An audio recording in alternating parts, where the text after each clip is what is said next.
It is an undeniable fact that contemporary children are exposed to a much broader scope of violence in media compared to previous generations.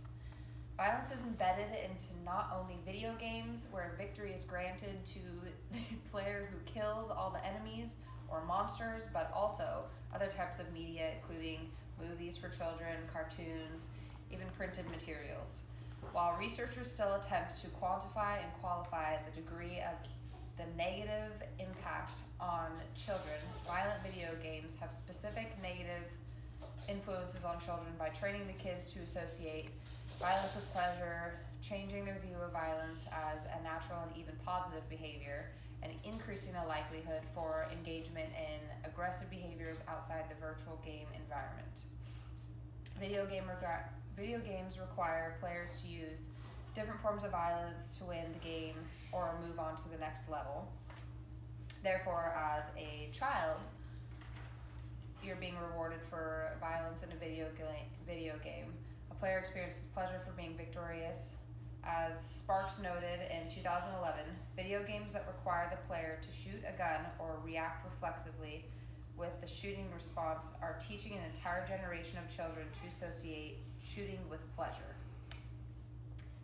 Thus, it is responsible to argue that a child experiences pleasure and satisfaction in association with violence because acts are rewarded in these games. Furthermore, violent video games trigger a change in the way children start thinking that violence and aggression are a natural form of behavior. In 2003, Gentile suggested that violent video games have 3 effects on children. The behavioral effect, the victim effect, which is explained as a child being exposed to violence in a video game may see the world as a dangerous place where use of aggression is a necessary measure for survival.